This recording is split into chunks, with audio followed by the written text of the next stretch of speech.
I'll tell you one thing that happened organically. And by the way, this is where, back to the test, and you said all the, I forget what you said, psychotherapists, like all of the metrics they track. So we took this test after we probably had 20, 25 team members that had already been hired.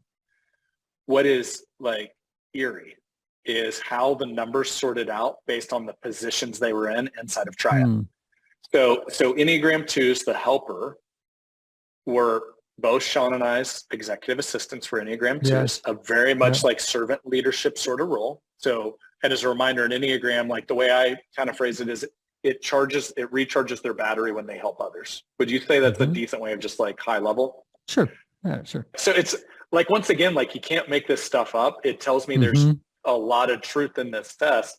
But let's go back to the 3-7-8. So if I'm an advisor / founder in the 3-7-8 role, and I'm looking to my team that is probably comprised of 1s, 2s, 5s, 9s from kind of at least our cross section of our teams we work with, what do they need to start to think about? And I know I'm like throwing a lot of variables at you, but maybe you want to break that down by number or just, I'm just curious, like if I'm looking through that lens as an advisor, how do I start to make sure I'm leading, empowering, having empathy for my team? Okay, number one is you have to become a student of your team members' numbers, right? And you've got a great little document there, that booklet that we provided for you there, the executive summary. So get your team to take a test, right? Or read a book together, or have me come in and do a day long or a day and a half long with your team. And so we got to identify types first. Then they have to become students of other people's types in addition to their own, right? If you want to know how to manage somebody, you better find, you can't just, it's not enough to know your own type and that's it, right? That is not going to be very helpful ultimately.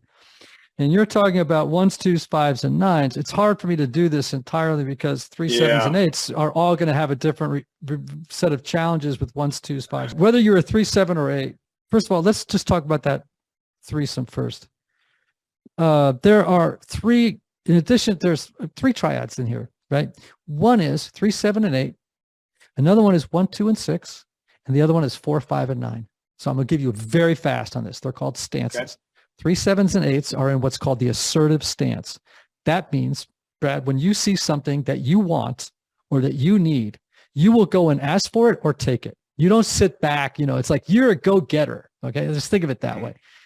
The 4, 5s, and 9s are withdrawing types. So when they need something or want something, they tend to move inward or away from people to find the resources to meet those needs.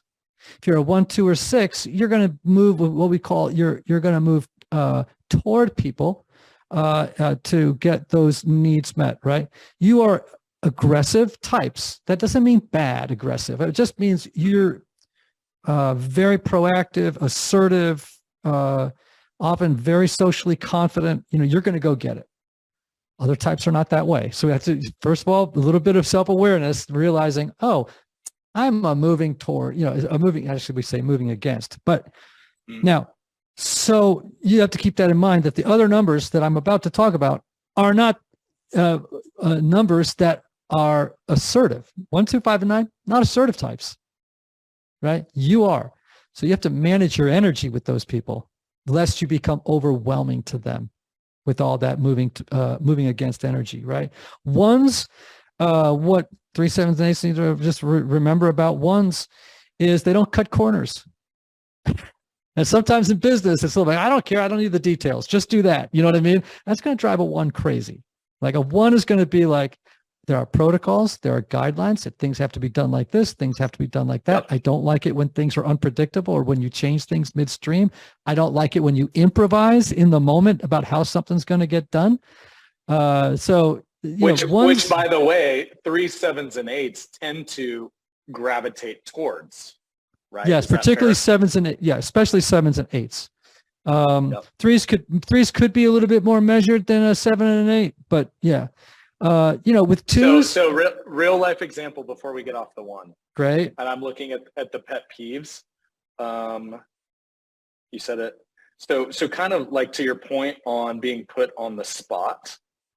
I remember we had a one on our team, and it's like a live presentation, and we're like, hey, can you pop up real quick and just throw 5 minutes up and just kind of talk about this thing? That's like one of the top pet peeves for a one, is kind of being put on the spot without preparation, because it's kind of, we had a couple ones and I asked them, I'm like, how would you prepare for that? They're like, I would have a bulleted outline. And then I would run through that bulleted outline about 5 times practicing it. And then I would probably practice it about 5 more times. And then I would feel like I'm ready and prepared. And when you take somebody wired that way and like, hey, we've got 5 minutes for you, you want to just hop up and like wing it? That will create frustration and friction, right? So yeah, we experience that internally, like real life, when we ask a one to do that. And once we understood how a one operates, we don't do that anymore. Yes. And so you've just saved a lot of heartache and time. You may have just held on to an employee that you might have lost because you didn't understand who they were inside. Because if you have repeated violations like that, after a while, they're going to think, crappy boss, doesn't understand me, doesn't understand the way I see the world, right?